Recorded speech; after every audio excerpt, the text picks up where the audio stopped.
Hello, my name is Miss Moore and I'm here to talk to you about the Religious Studies GCSE option that we offer here at Cotton. Now, if you love what you've been studying in Year 9 so far this year, especially with lots of the philosophy stuff, the ethics, the runaway trolley, this course is perfect for you as that makes up 50% of our overall GCSE course. The other 50% is the study and analysis of two different religions. Specifically, we focus on Buddhism and Islam. If you're a student who loves to debate, who loves to look at really key topical controversial issues and also express your own viewpoints in a way that can become academic and very evaluative, this is definitely the course for you.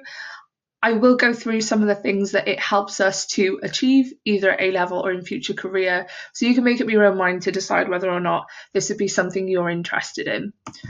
So first and foremost, did you know that 20% of students who study maths at Oxford University have an REP A-level? Now, obviously, this year you learned that maths is a branch of philosophy, as is science, which makes them really good companion subjects when you are undertaking your GCSEs, which can be a really stressful time. Obviously, having the two different types of study method that are pretty similar would make things a lot easier. REP is considered by Oxford, Cambridge and the Russell Group universities, which are the top ones in the UK, to be in the top tier of A-levels and up-and-coming GCSEs. This is because it helps students to write essays that concentrate on evaluation and analysis, which are skills that you need for pretty much any future studies. Finally, over the past couple of years, REPs are actually increased in uptake by 20%. There are lots of different reasons for that, but just a few I can think of are with the obviously very topical issues of human rights and social justice, the Black Lives Matter movement, the environmental movements that focus on trying to restore balance to environmental issues in the world. These all have links to this subject because we need to ask ourselves what our role is to play in them and how future solutions can be found. We're very much a thinking and analytical course, and it requires a lot of brainpower and a lot of collaboration in order to share our ideas, in order to come up with the best solutions.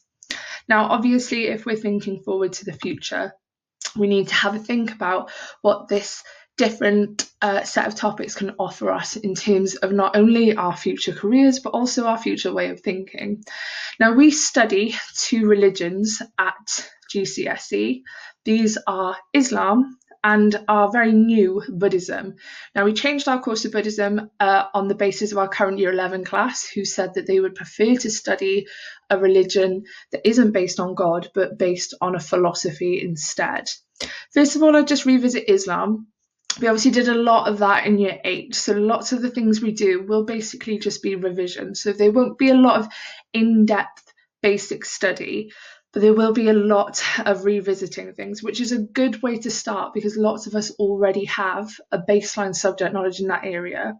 We will be asking why are the lives of the Prophet so important? We'll be looking more in depth at Islam's history, also kind of how that has been washed over a little bit in our curriculum. We're going to start to focus on actually why that is and what centuries of Muslim scholars and philosophers have offered us in terms of great technological advancements and also great philosophical advancements as well.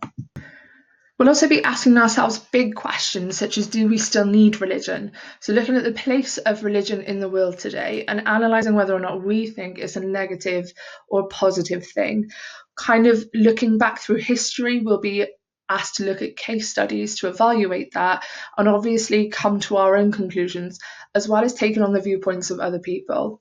For our new course, Buddhism, we will be focusing on the Eastern religion, which has no God at all and is often contentiously called a religion when lots of people think it should just be referred to as a philosophy. We will have a look at whether or not practicing religion, specifically Buddhism, can actually improve and develop people's lives, or whether or not we think it's unrealistic and outdated, being over 3,000 years old.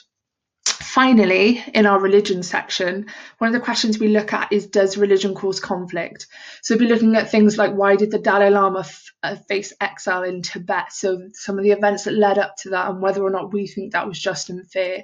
We'll also be looking at topics such as, was it acceptable for Buddhist monks to get involved during the civil war in Sri Lanka, considering they quite often put themselves forward as a very peaceful, non-violent religion?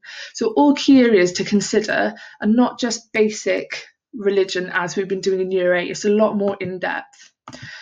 Next up, I'll go through a couple of comments that I quite often get when I'm talking about studying our option at GCSE. Quite a lot of the time, some students say, only religious people study religion. I'm an atheist, so there's no way I could get a good grade. That is, in fact, very, very wrong.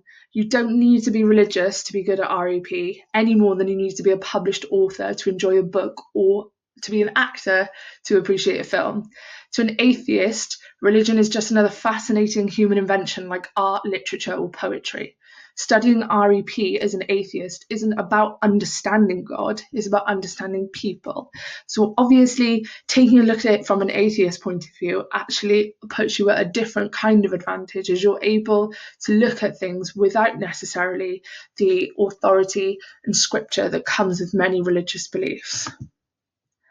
Next up, don't you just spend all your time learning about religion? Again, a common misconception. We spend 50-50 on each.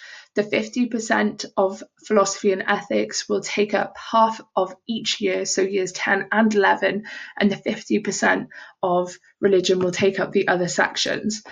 This course gives you expertise in 2 religions. A key aspect is understanding disagreements and differences within these religions.